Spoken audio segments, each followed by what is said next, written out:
So we're talking about knowledge. Donc, on parle du savoir. So knowledge is of three categories. Donc, il y a trois catégories de savoir. There is something called the theoretical knowledge.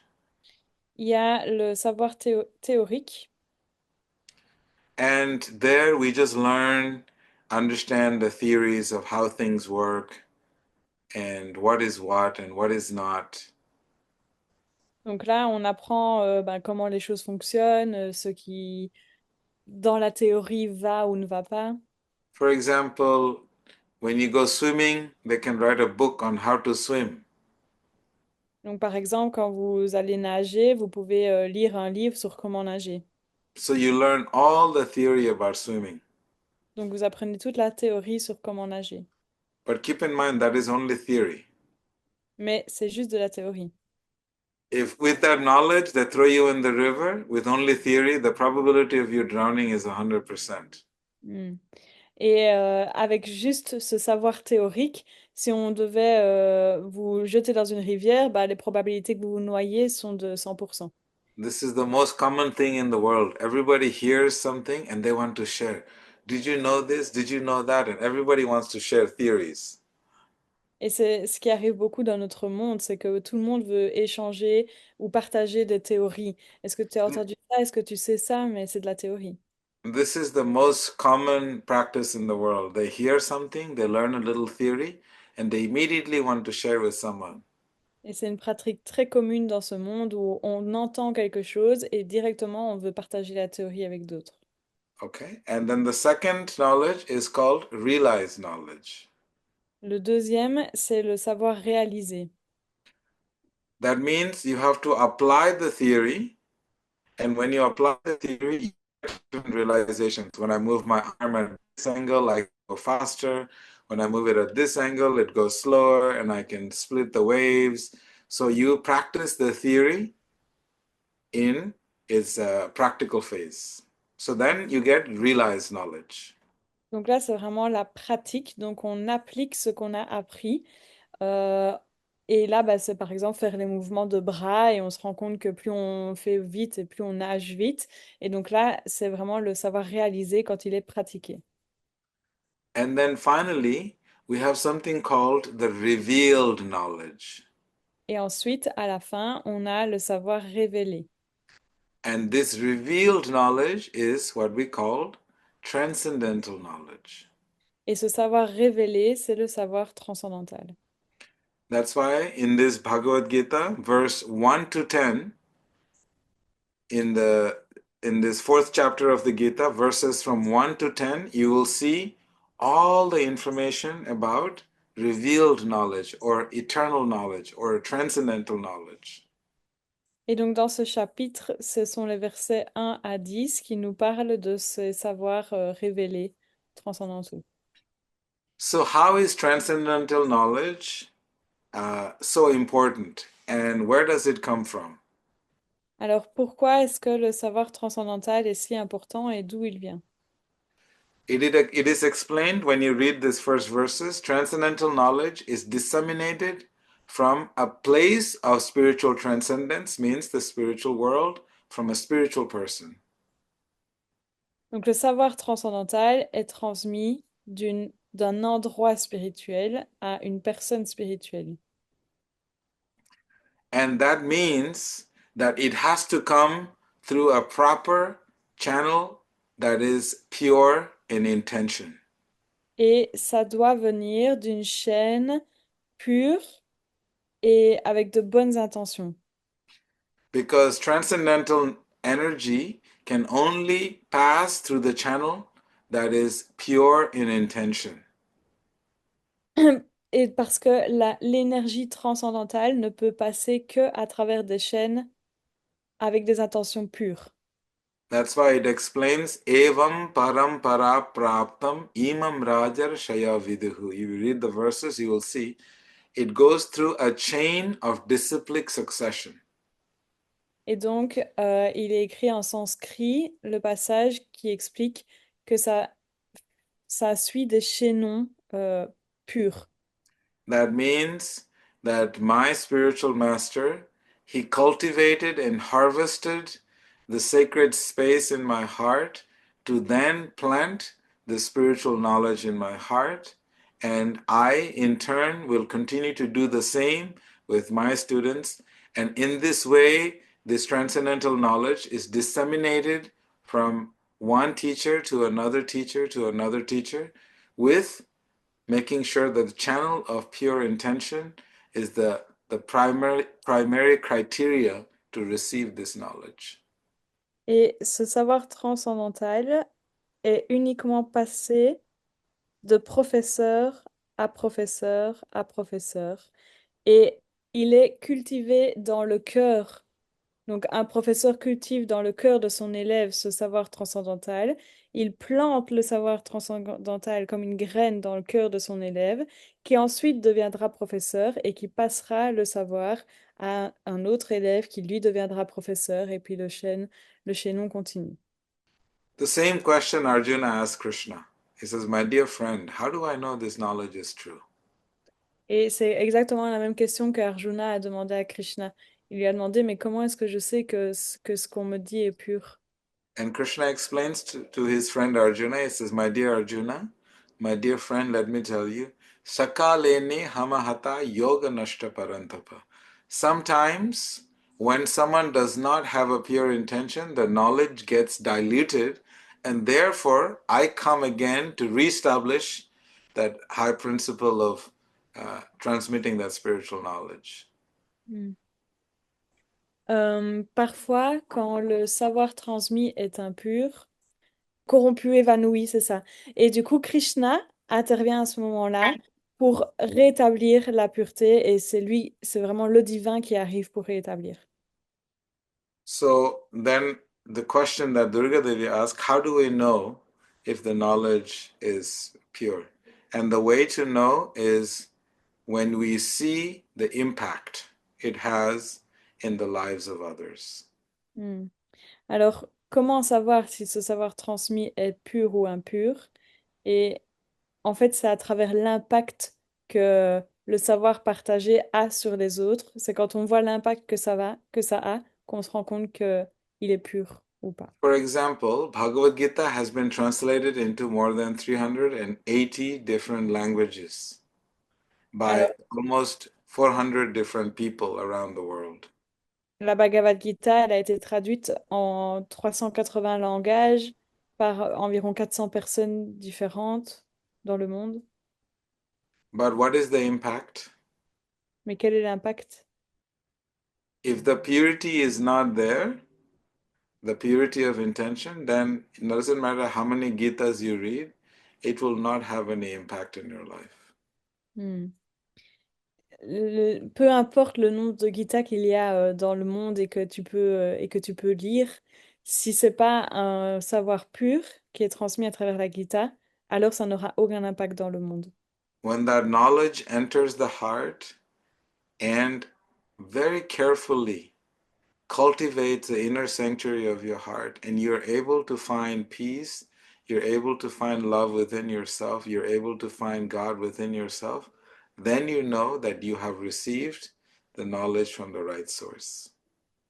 Lorsqu'on sent dans notre cœur qu'on est capable, en lisant la Gita, de réceptionner le savoir divin et tout ce qu'elle nous enseigne, alors on sait que c'est pur. It's a process, it's a gradual process.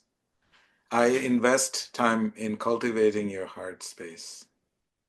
C'est un processus. Eventually, and planting the seed of transcendental knowledge, and that one day you will start practicing that knowledge, and then you will start to have deep realizations, and then the heart opens up more and more and more, and then deeper and deeper and deeper revelations come to you.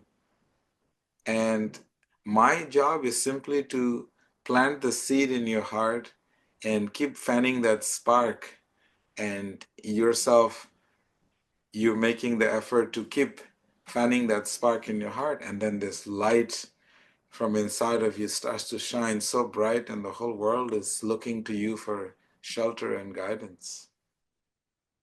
So that's how the process works. It is a gradual process. It is not something that happens overnight.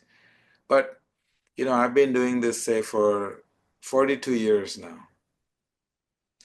42 years from the age of 5, I'm cultivating the seed that was planted in my heart. Donc c'est un processus graduel où vraiment ça se fait pas en une nuit. Et l'idée, c'est vraiment de planter une petite graine dans le cœur de chacun de vous et d'arroser cette petite graine tous les jours et je fais ça depuis 42 ans maintenant. J'arrose aussi la petite graine qui a été plantée en moi par mes professeurs et j'essaie de faire pareil avec vous, de planter cette graine dans vos cœurs et de l'arroser un peu tous les jours. Mais c'est vraiment graduel et on se rend compte que plus la graine est arrosée, plus les élèves à qui la graine a été plantée veulent aussi partager ce savoir. Et c'est là qu'on se rend compte que les gens chez qui on l'a planté sont aussi purs. My duty as a teacher is simply to beg you to please do your sadhana and cultivate the inner sanctuary of your hearts. Mon devoir en tant qu'enseignant, c'est de vous prier de faire votre sadhana et de cultiver cette petite graine qu'il y a aussi dans vos cœurs pour pouvoir ensuite la partager. So this is the duty I have.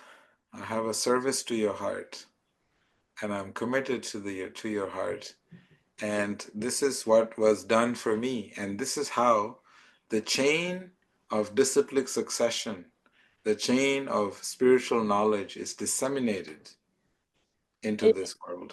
c'est mon devoir je suis engagée envers vos cœurs et c'est mon devoir de cultiver ces graines aussi en vous. Et c'est comme ça qu'un savoir transcendantal est partagé à travers les différents chaînons depuis des années et des années. So now, why is this transcendental knowledge is so critical for us? Alors, pourquoi est-ce que ce savoir transcendantal est si critique pour nous? For two reasons. Pour deux raisons. One reason is that this transcendental knowledge, it is the manual for our existence. Alors, la première, c'est que ce savoir transcendantal, c'est le manuel de notre existence. When you buy a car, you get a manual. Quand on achète une voiture, on a un manuel, un mode d'emploi. Anyone brought a new car? Raise your hand. When, Est-ce que quelqu'un a déjà acheté une nouvelle voiture ou une voiture? when you buy a car, you get a manual. Quand vous achetez une voiture, vous avez un mode d'emploi, un manuel And avec. it explains everything about the car. Et il explique tout à propos de la voiture. So similarly, when we come into this world, this transcendental knowledge, it is the manual that is given to all of us so that we know what to do in life when crisis happens, when something doesn't work right. Et donc, de la même manière, quand on arrive dans ce monde, le savoir transcendantal est un mode d'emploi qui nous permet de savoir quoi faire quand on traverse une crise. So, number one, it is the manual to escape the shackles of material existence. Donc, c'est le mode d'emploi pour échapper aux difficultés du monde matériel. If you are in a prison house and someone gives you a manual, will you feel very happy how to get out? So easy. Someone gives you the book, you will study very thoroughly. Et si vous êtes dans une prison et que quelqu'un va vous donner le mode d'emploi ou le plan pour en sortir, vous serez super content et vous allez le lire très vite. And so, this is what this transcendental knowledge is all about. Et c'est ça aussi, le savoir transcendantal. And also, another example is given is that this material world is like a university. Et autre chose, c'est que ce monde matériel, c'est comme une université. What does a university do? It provides knowledge, it provides all the information you need on how to survive in the world. Et l'université, elle vous dit quoi? Elle vous donne plein de savoir pour vous apprendre à comment survivre dans ce monde. And The second point I was making about this transcendental knowledge is that this knowledge is unadulterated. Et le deuxième point, c'est que ce savoir est unadulterated. Comment est-ce qu'on peut traduire That ça? means no contamination, yes. Ah, ok, donc pas de non contaminé, donc pur. Thank you. Because it is a channel of pure intention that is flowing down to all of us. Donc c'est vraiment une chaîne pure qui est transmise en chacun de nous. There is no malice in this knowledge. There is no dirt. There is no garbage in the spiritual knowledge. Il n'y a pas de saleté, de crasse dans ce savoir. And this knowledge is bright like 1,000 moons. Ce savoir est aussi brillant que 1000 lunes. It is soothing to the heart and it gives you such clarity. Et quand il arrive dans votre cœur, il vous donne plein de clarté. Whenever there is darkness in our lives, in our minds, and wherever there is, all you need is transcendental knowledge. Et s'il y a de l'ombre ou des côtés obscurs dans nos vies, tout ce dont on a besoin, c'est du savoir transcendantal. And once you have that knowledge, then everything is illuminated. Et une fois qu'on a ce savoir, tout le reste est éliminé. Where there is light, there is no darkness. Là où il y a de la lumière, il n'y a pas d'ombre. And where there is darkness, there is no light. Et là où il y a de l'ombre, il n'y a pas de lumière. So light means absence of darkness. Et la lumière, ça veut dire l'absence d'ombre. So this is what transcendental knowledge is. Et c'est ça, le savoir transcendantal. When we douse ourselves, when we bathe ourselves and shower ourselves with transcendental knowledge, there is no room for darkness in our lives. Quand on se baigne dans le savoir transcendantal, il n'y a pas de place pour les ombres ou l'obscurité dans nos vies. So this is the first section of this fourth chapter of the Gita, talking about eternal knowledge, how it comes, where it comes from, what is its purpose. So eternal knowledge is the same as transcendental knowledge. Transcendental knowledge, yes. Donc, Only something that is transcendental that is eternal. ok, ok. Donc le savoir éternel, c'est la même chose que le savoir transcendantal. Et c'est la seule chose qui peut vraiment nous aider à éliminer les ombres dans nos vies. And you'll be surprised that this transcendental knowledge is not seen through the eyes. Et vous serez surpris de savoir que ce savoir transcendantal n'est pas vu par les yeux. This transcendental knowledge is seen through the ears. Il est vu à travers les oreilles. Because when this knowledge enters the ears, and the eyes of the heart immediately opens up, and you can see so nicely. C'est parce que quand ce savoir transcendantal traverse les oreilles qu'il peut atteindre les yeux de notre cœur. Et qu'on peut Because voir. these are the eyes of illusion, Parce que là, ce sont les yeux de l'illusion.